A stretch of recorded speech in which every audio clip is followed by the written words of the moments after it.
Netflix has ordered for the pilot of the sequel to A Different World, where the story would pick up as the daughter of Whitley Gilbert. I'm sorry, Whitley and Dwayne Gilbert Wayne. The story would pick up with her character. Debbie Allen would be back as executive producer of the show. What do you think about that? I would just have to see how it looks. I'm kind of iffy on Netflix as holding titles to certain projects. Like they just have a way of just kind of mucking up the waters. But even though the original executive producer Debbie Allen isn't on there, but you know what I mean, Netflix is still fronting the bill. So just have to see how it plays out. It's good that they're bringing back that series, but again, gotta see how it looks for real.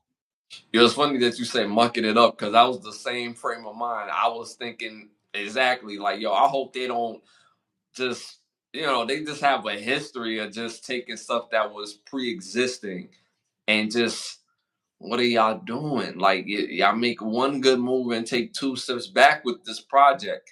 This in particular, for me, they have to get it right. They have to get it right. This is absolutely top two in all my TV shows ever watched as a kid growing up. Between Martin and A Different World is my top two shows, forever and always. And those characters are beloved. Their characters hit so hard where people actually thought the damn college was a real college. People thought Hillman was a real place.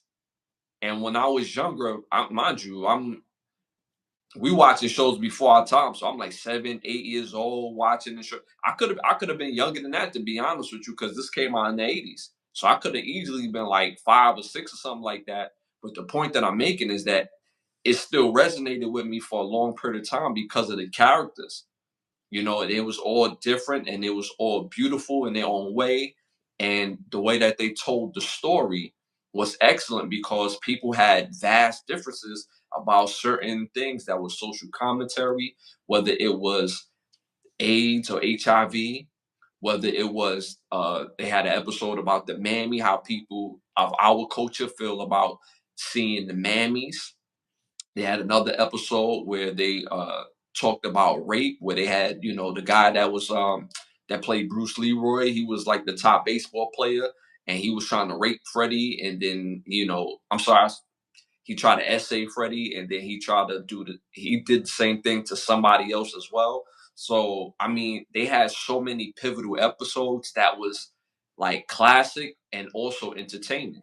You know what I mean? And they had fun with it, where they they ran into like these uh uh you know uh Colombian drug lords who just so happily went on vacation the same time as Dwayne Wayne and Ron Johnson, and their bags got mixed up. So now the drug lords is looking for Dwayne Wayne and Ron Johnson, and they got to dress like women so they could move and groove on the island because there's only one way and one way off the. I mean, one way go, one way to off the island. So just so they have to get it right. I say all that to say they have to get it right. This is very pivotal.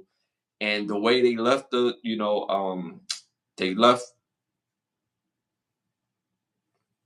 I don't know why I froze, but the way they left this show, A Different World, it was too much meat on the bone that can grow from that and for it to be even better than it was before.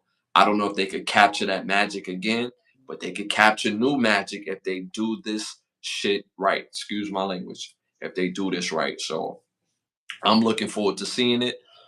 The fact that they're on Netflix, it is what it is. And I hope they don't tear this up. So uh, shout out to Debbie Allen for still being on the project as the EP to make sure that this show's right.